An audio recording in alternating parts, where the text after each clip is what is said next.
The New York Knicks could be losing two key role players in free agency this summer, and we are going to break it down and the reason why this could happen. So let's jump right into it as we always do. Welcome back to Knicks Digest, guys. It's Chris here. Thank you for 6,000 subs. Day 5 of free agency. Let's go! Now, we know Isaiah Hartenstein and OG Anunoby are free agents, and as Ian Begley puts here, Hartenstein's one of the few free agent centers on the market outside of Jonas Valanciunas and Nick Claxton, who are realistic starting level centers. His re-signing was a factor in their approach to negotiations with Quickly and why they didn't offer him a max and why they ended up trading IQ. So Begley said he assumes the Knicks will agree to deal with Hartenstein. We did a whole video on this. You can go watch that one. It has Hartenstein and Begley in the thumbnail. And if OG Anunoby and Isaiah Hartenstein do agree to max contracts, or to the max contract that the Knicks can pay them, or close, like say $35 million for OG and that 4-year $72 million for Isaiah Hartenstein, the Knicks will get real close to that first apron. They could go over it, and that means they would lose out on two key players, and those guys are Precious Achiuwa and Alec Burks, as re-signing them would put them near or above the restrictive second apron. And all of this comes from Yossi Gozalan. Dude is a cap expert. Make sure to follow him on Twitter and subscribe to his YouTube account. Thank you to Yossi for giving us this information.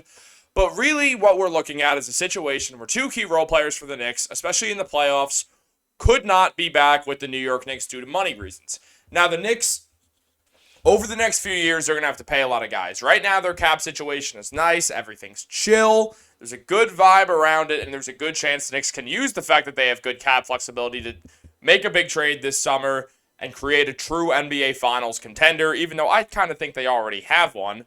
But let's just kind of take a look at the Knicks cap situation. And if you look, Alec Burks and Precious Achiuwa combine their cap hits, the one that's highlighted on the screen, for around $15 million each. Or not each, for around $15 million in total. Now, if they free that up, that will give them a lot more cap flexibility. Now, they have two options. They could, one, just wait for the two to sign with other teams. Alec Burks is a good shooter who played well in the playoffs. I said it at the time. I think just him and the way he played in Game 7 against the Pacers is going to make him some extra money in free agency. I think he'll sign a 2-year deal with $5 million per year and a non-guaranteed team option for the third year after that, with some team that desperately needs a shooter. Maybe a team like the Lakers or something like that. Some team that theoretically wants to win that needs a shooter. Maybe the Miami Heat could use him if they start to lose out on some of their role players who just get priced out of the Heat's range. Burks is going to get a deal. And Precious is young and has shown potential as a great defender, so he's going to get a contract too. And maybe one of these guys comes back to the Knicks, we don't know. But I'd be shocked if we saw Alec Burks. Sorry, my foot was itchy, so that's why you just saw my left knee. But I'd just be shocked if Alec Burks came back to the team. There's so many guards. If the Knicks make a trade, say they traded for Mikal Bridges. Say Bill Simmons is correct. I almost said Ben Simmons. Say Bill Simmons is correct, and the Knicks do trade a lot for Mikal Bridges. Now, not Julius Randle, because that's still ridiculous. But say they trade a lot. Like, say they trade Bojan Bogdanovic and, like, 5 firsts, like I've been saying they should for a while. That means Dante's going to the bench, and he would be an excellent sixth man. I think he'd thrive in that role. I think he'd win sixth man of the year. I think it would work, because Mikal Bridges is going to be the starting shooting guard. I can't speak, guys. But really, I don't see where Burks would fit in then. And even so, it's a little fishy, because a fully healthy Knicks team, you already got Deuce and Josh Hart back there on that bench unit as it is. So things already get a little suspect. You only got 9 guys you can play. If Bojan's back, then they're going to use him. They're going to use either Mitch or Hartenstein, depending on who's starting and who's on the bench, or a different center who they sign. Maybe it's Precious if they trade Mitch. It could be Precious. That's the way that Precious would come back, and we're going to get more into that in 1 second. But with Burks, I just can't see him signing. And because of that, I think they should just instantly, renounce his rights, take that extra cap money ahead of time, make your life a little easier. Now, with Precious, as I just mentioned, if the Knicks do go ahead and trade Mitchell Robinson, which I kind of think they will, then I do think that they'd try to re-sign him and make Precious the backup 5. They liked him a lot. They were a big fan of him when they got him in the trade. They always saw him as more than just a throw-in. He showed a lot of potential with the New York Knicks, especially as a defender. It could be an interesting signing. I would also love that if they did that, if they could also add a good shooting big man in the draft, maybe like Kyle Filipowski or something, just to give you a different look at center also. Or maybe you could sign someone, I don't know. But I'm interested to see the direction the Knicks going with this because I think most likely what we're going to see is both Precious Achiuwa and Alec Burks not in Knicks jerseys come the fall. I just can't see them both not getting better deals. I think Burks is going to sign somewhere where he knows he'll get minutes, maybe even start sometimes. And Precious will sign with a team that needs someone. I was thinking before I filmed this video, let me make a prediction for each team. I kind of did with Burks and said maybe the Lakers will give him a deal like that with $5 million per year over 2 years with a 2+1 or something. I could see Precious signing with the Oklahoma City Thunder. I think he'd fit really well there. They need more size. Precious is young. He's someone that Mark Diagonal can work with and try to up that potential, and the Oklahoma City Thunder's development is elite.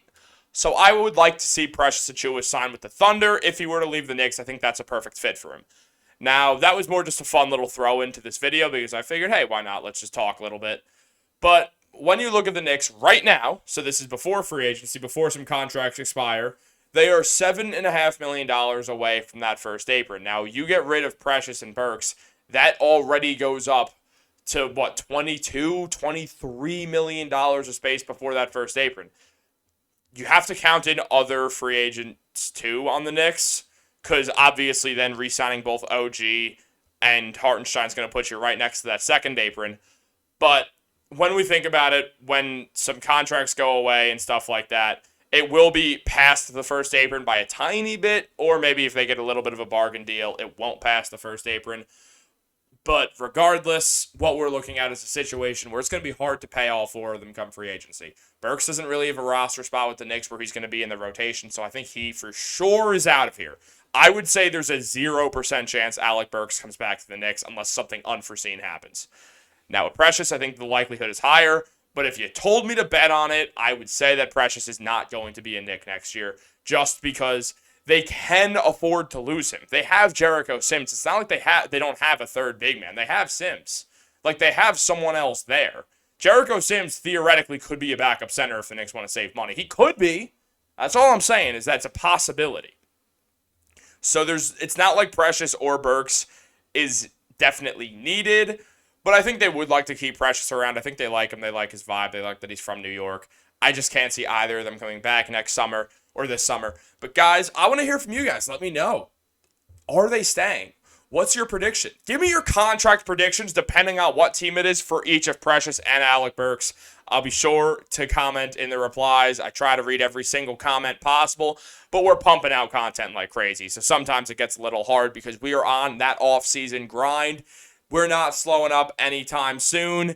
Guys, you need to subscribe to Knicks Digest. We just surmounted 6,000 followers or subscribers yesterday. We're having a great time here. The vibes are great. You don't want to miss out. So make sure you do that. Turn on post notifications too, just to be cool. It's one extra notification. You're getting all those texts from those girls anyway, so just click it. What does it matter to you? Just another one. You'll be like, oh, thank God, I don't have to answer this text right now. It's just Chris coming to talk into a microphone about basketball. That's way better. Or not. I don't know. Depends on your vibe. But guys, have a great day. Go Knicks.